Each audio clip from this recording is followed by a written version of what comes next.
프리랜서가 되면 너무 다양한 사람들을 만나기 때문에 미술을 했다고 해서 메이크업을 잘하는 게 아니에요. 이쪽을 너무 하고 싶으면 저는 두 가지 방법이 있다고 생각하는데, 미술을 했던 분들 중에서 눈썹 하나 못 그리는 분들도 진짜 계셔요. 사실은 인플루언서 분들한테는 도움이 안 될 수도 있어요. 왜냐면 이런 프리랜서 관련된 영상을 꼭 찍고 싶었는데 오늘 이제 첫 번째 영상이 될 것 같아요. 오늘 영상에서는 제가 프리랜서로 10년 동안 생활하면서 느꼈던 그런 고충이나 이제 또 새롭게 프리랜서를 시작하시는 분들이 계실 거란 말이죠. 프리랜서 사회 초년생 분들에게 해주고 싶은 당부의 말씀들이나 내가 했던 고민들이나 이런 것들 좀 말해주고 싶어가지고 영상을 키게 됐습니다. 저를 이제 소개해 드릴 것 같으면 저는 뷰티 전문 학과를 나와서 서울에 26살, 25살 정도에 상경을 해가지고 이경윤프로라는 샵을 다녔다가 우연한 계기로 프리랜서 팀에 들어가게 돼서 한 3년 반 정도 프리랜서 생활을 하고 독립을 해가지고 일을 시작한 30살부터 제 일을 하기 시작한 그런 케이스예요. 그리고 지금도 광고나 매체나 여러 가지 분야에서 활동을 하고 있고, 그렇다 보니까 제가 이제 활동하면서 했던 고민들이나 이런 것들이 많이 있을 거 아니에요. 그래서 여러 가지 챕터를 준비를 해봤는데, 첫 번째는 프리랜서가 갖추면 좋을 덕목 같은 것 중에 하나가, 첫 번째로는 베이스 실력이라고 생각하거든요. 요즘엔 사실 좋은 베이스 제품이 많이 나오고 유튜브에 그런 제품력 같은 것들은 많이 나오잖아요. 근데 일반인 분들이 그래서 본인 얼굴에다가 접목시켜가지고 할 수 있는 테크닉들이 엄청 많이 나와 있어요. 다크서클이라든지 얼굴 윤곽 보정이라든지 그런 제품들이 많이 나와 있고, 테크닉적으로 많은 정보가 있는데 우리는 이제 전문가가 될 거잖아요. 그래서 이거를 테크닉적으로 정보가 있어가지고 알고 있는 것과 이걸 내가 현장 필드에서 정말 쓸 수 있는지는 좀 다른 문제라고 생각을 하거든요. 베이스 테크닉이 필요한 우리 전문가들에게 가장 중요한 게 뭘까 생각해 봤을 때, 저 같은 경우는 본인이 자기 얼굴에 써가면서 테크닉을 익힐 수도 있다고 생각을 하지만 그 테크닉 그대로 가지고 이제 모델이나 배우들한테 했을 때 과연 완벽한 만족감을 줄 수 있을까라는 생각을 해봤을 때 저는 그게 좀 쉽지 않다고 생각하거든요. 왜냐면 처음 프리랜서를 시작하시는 분들은 이 감이란 게 없잖아요. 어느 정도 해야지 이게 잘한 거다 못한 거다라는 감이 없기 때문에 저는 청담 샵이나 아니면 강남 샵이나 이런 개인 샵들에 꼭 들어가서 거기서 사용하는 제품력이나 아니면 테크닉적인 것들을 좀 배워가지고 나오는 게 너무 좋다고 생각합니다. 제가 활동할 때 당시에는 이제 거의 스승님 같이 모셨었어요. 거의 그 사수를 스승님 같이 모셔가지고 그분 밑에서 이제 일을 하면서 배우는 게 있을 거 아니에요. 배우는 걸 적당히 배우고 나서 독립을 하지 않은 상태로 나가면은 욕했어요. 왜냐면 기술 뽑아먹고 나간다 이렇게 생각해서 욕하고 그러던 시절에서 저는 활동을 했었는데, 요즘은 어시스턴트를 이렇게 자기 제자라고 생각하면서 책임감까지 가지면서 쓰는 사람이 많이 없다고 생각하거든요. 미국 문화를 좀 따라간다고 생각하는데, 전문 어시처럼 어시가 해야 될 딱 그 정도의 것만 원하지 그 이상을 바라지 않기 때문에 들어가서 열심히 기술을 배운 다음에 나가도 자기 활동하는 데는 큰 지장이 없을 것 같다고 저는 생각을 해요. 그래서 혼자 활동을 하면서 막 뒹구면서 배우는 것보다 이미 활동하고 있고 적당한 테크닉을 갖고 있는 분들에게 한 6개월이나 1년 정도 들어가서 딱 배우면 적당한 베이스 테크닉을 가지지 않을까 싶거든요. 왜냐면 프리랜서가 되면 너무 다양한 사람들을 만나기 때문에 내 얼굴에 맞는 베이스만 한다고 해서 완벽한 베이스가 될 수가 없어요. 어느 날은 엄청난 각질을 갖고 있는 사람이 올 수도 있고, 남자분인데 각질이 너무 많고 관리가 하나도 안 된 사람이 올 수도 있는 반면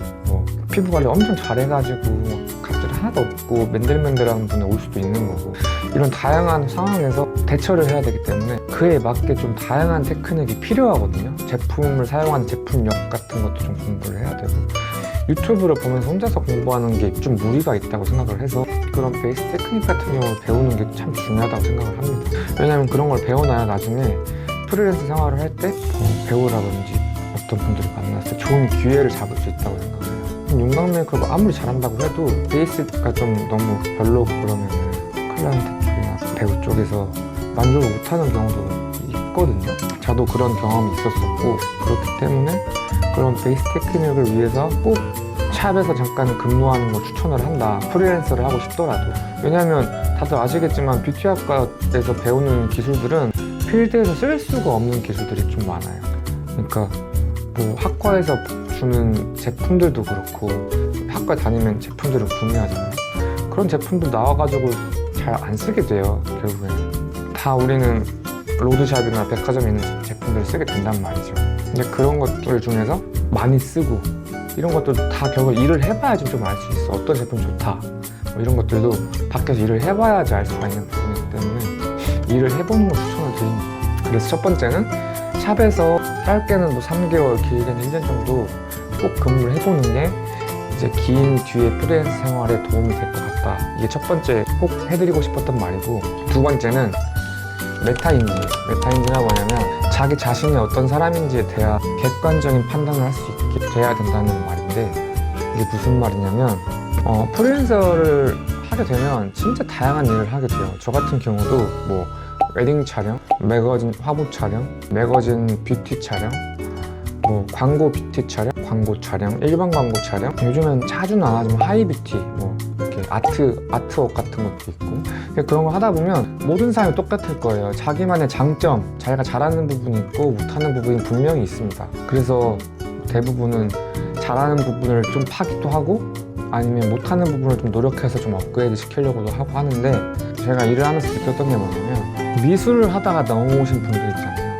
어떻게 보면 그 미술 하시는 분들이 메이크업을 하게 되면 좀 더 다양한 부분으로 열려있는 사고를 갖고 계시기 때문에 테크닉도 그렇고 좀 더 한 단계 더 윗등급으로 갈 수 있는 그런 테크닉이 나오는 것 같아요. 근데 또 미술을 했다고 해서 메이크업을 잘하는 게 아니에요. 미술을 했던 분들 중에서 눈썹 하나 못 그리는 분들도 진짜 계셔요. 이게 좀 다른 분야인데 미술도 다양한 부분이 있잖아요. 상상력이 중요한 테크닉적인 게 중요한 부분이 있고, 아니면 뭐 정밀 묘사 같은 게 중요한 부분이 있고, 제가 봤을 때 우리가 많이 하는 본인 개인 메이크업이나 눈썹 이런 것들은 좀 정밀 묘사 잘하는 분들, 테크닉적으로 좀 뛰어난 분들이 잘 하는 것 같고, 이제 아트웍으로 넘어가게 되면 학교 다닐 때 페이스 페인팅 같은 거 있잖아요. 그런 거 잘하던 사람들이 이제 아트웍을 잘하게 되는데, 그렇다고 페이스 페인팅과 아트웍이 똑같은 건 아니에요. 조금 다른 분야인데, 이제 업계에서 제가 이제 여기 띄워드리겠지만 업계에서 그런 걸 유독 잘하시는 분이 계십니다. 제가 건너서 아는 실장님인데 엄청 다양한 이런 작품들이 나오고 세계적으로 인정을 받고 있기 때문에 이런 조회수가 늘리는 거거든요. 그러다 보면 이제 세계로 뻗어나갈 수도 있는 거고, 근데 이런 이유의 이제 작업들이 아트웍이라고 할 수 있고, 페이스 페인팅을 좋아하는 분들이 좀 잘할 수 있는 분야 같아요. 그런 게 있는 반면에 뭐 이런 평범한 뷰티를 잘하시는 실장님들도 계세요. 요즘에 뭐 에스파나 배우들 많이 하시는 실장님 인스타인데 이런 분들도 계시거든요. 이처럼 메이크업이라고 하지만 아예 다른 분야입니다. 이 말씀을 왜 드리냐면, 과연 그 앞에 아트웍을 잘하는 실장님이 이렇게 배우를 잘할까요? 아니면 이렇게 아이디어들을 많이 하시는 실장님이 이런 작업을 잘할까요? 저는 아니라고 봐요. 그러니까 자기가 좋아하는 분야가 있고 그 분야를 쭉 파는 게 또 맞다고도 생각을 하고, 아니면 다양하게 적절하게 잘하는 것도 방법이라고 생각을 하는데, 이 메타인지가 왜 중요하냐면, 그냥 메이크업과를 나오신 분들 중에 자기 얼굴에 메이크업 하는 게 그냥 재밌고, 뭐 메이크업 제품 사는 게 재밌고, 뭐 새로운 제품 나오면 너무 이쁜 거 써보고 싶어, 이런 분들 중에서도 메이크업 아티스트 지원하는 분들이 많은데, 그분들이 하는 메이크업은 어떻게 보면 프리랜서에서 엄청 극히 일부의 메이크업이라는 거죠. 그러니까 그분이 아트웍이나 이런 뭐 특수분장이나 이런 쪽을 가지 않는다면 할 수 있는 게 엄청 제한적일 거예요. 근데 그 분야에서도 물론 깊게 파고 테크닉적으로 완성이 되면 아까 말씀드린 그런 에스파 하시는 분처럼 좋은 일을 많이 할 수 있겠죠. 근데 우려하는 분들 중에 이제 제가 조금 우려되는 부분 중에 한 분야가 어떤 부류냐면, 손재주가 막 뛰어난 게 아니야. 그냥 메이크업을 좋아하긴 하는데 막 잘하는 것 같지도 않아요. 재능이 쉽게 말하면 없는 거예요. 근데 우리가 말하는 아트웍적인 이런 메이크업은 제가 봤을 때는 감각과 재능이 좀 필요한 분야예요. 우리 얼굴에 하는 일반 메이크업은 기술적인 거기 때문에 연습하면 가능한 분야라고 생각을 합니다. 근데 만약에 재능이 좀 부족한 사람이 메이크업 너무 하고 싶어서 이쪽 일을 시작을 했는데 감각적인 쪽이 너무 부족해. 그러면 이분은 할 수 있는 메이크업 딱 정해져 있어요. 그냥 일반 메이크업, 약간의 뷰티 메이크업, 그다음에 웨딩 메이크업, 이렇게 자기가 할 수 있는 포지션이 좁은 사람은 업계에서 조금 오래 버티기가 쉽지 않다고 저는 생각을 하는 게, 할 수 있는 일이 이렇게 많은 다양한 사람과 이만큼밖에 안 되는 사람은 조금 받을 수 있는 일의 양이 정해져 있기 때문에 조금 그런 분들한테는 좀 고민을 좀 해봤으면 좋겠다, 이쪽 일을 시작하기 전에. 아니면은 그런 일반인 메이크업을 하고 싶은데 너무 잘하고 싶다, 이쪽 일을 너무 하고 싶으면 저는 두 가지 방법이 있다고 생각하는데, 첫 번째는 샵에 들어가서 점점 올라가서 팀장, 부원장, 실장 이렇게 되는 루트가 있다고 생각하는 게, 샵에서는 아이돌 메이크업이나 배우 메이크업, 신랑 신부 메이크업 많이 하기 때문에 딱 제가 말한 기술적인 테크닉만 필요한 메이크업까지만 잘하면 돼요. 배우들 화보라고 해가지고 엄청난 테크닉이 들어가는 게 아니기 때문에 딱 그 정도? 아이돌 메이크업까지는 그래도 이제 기술적인 범주의 분야라고 생각을 하기 때문에, 자기가 조금 감각적인 게 좀 부족하고 메이크업을 너무 사랑하고 이 일을 너무 하고 싶다고 생각하는 분들은 샵에 들어가는 걸 추천드리고, 아니면 인플루언서, 이제 요즘에는 인플루언서가 너무 많잖아요. 유튜버도 그렇고 인스타그램도 그렇고. 인플루언서 같은 경우는 제품 같은 거 홍보를 잘 만들었다던가, 제품 같은 거를 바이럴 자기가 잘 시킬 자신이 있다던가, 아니면 영상을 잘 만든다던가, 영상 예쁘게 잘 만든 분들도 그것도 능력이니까 그런 분들도 진짜 엄청난 수입을 가져가는 분들이 많거든요. 뷰티 산업은 지금 조금 죽어 있지만, 뷰티 유튜버들이 요즘에 많이 다이어트 유튜버 이런 쪽으로 많이 빠진 이유가, 좀 이제 뷰티 시장이 잠깐 죽었었잖아요. 근데 제 생각에는 이 뷰티 시장은 죽을 수가 없습니다.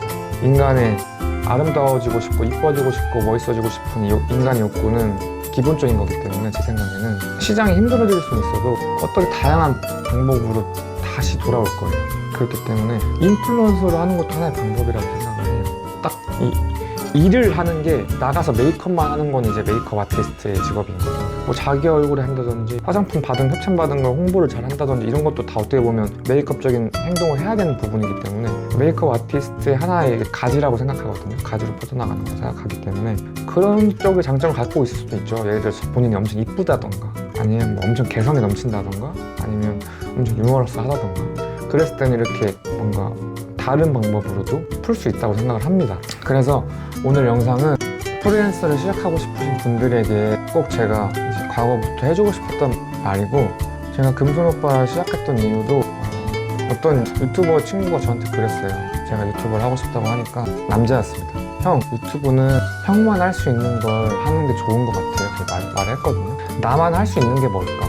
이런 생각을 진짜 많이 했었는데, 저는 이제 제 후배한테도 그렇고, 후배들이 몇명 있거든요. 후배들한테도 그렇고 그냥 조언 같은 거 해주는 걸 엄청 좋아해요. 제가 느꼈던 부분이나 아니면 내가 갖지 못한 걸 갖는 게 좋을 수도 있으니까, 그런 부분에 대해서 생각했던 거를 많이 얘기를 해주는 편인데, 이런 영상으로나마 이제 새로 시작하는 뷰티학과에 계시거나, 아니면 인플루언서를 시작하고 싶으신 분들이라거나, 그런 분들에게 꼭 이런 말을 해주고 싶었어요. 사실은 인플루언서 분들한테는 도움이 안 될 수도 있어요. 왜냐면 여자 인플루언서 분들이 저보다 더 잘할 거거든요. 할 수 있는 게 좀 더 많다고 생각을 하고, 그러다 보니까 인플루언서 분들한테는 조금 도움이 덜 될 수 있지만, 이제 메이크업을 하고 싶은 분들한테는 여러 가지 도움이 될 수 있다고 생각을 하고, 궁금한 게 있으신 분들은 제가 그래도 많이 겪어봤어요. 샵, 프리랜서, 필드, 웨딩, 강남 쪽 샵, 촬영장, 광고 촬영장, 드라마 촬영장, 많은 경험이 있기 때문에 궁금하신 것들 댓글로 남겨주시면 제가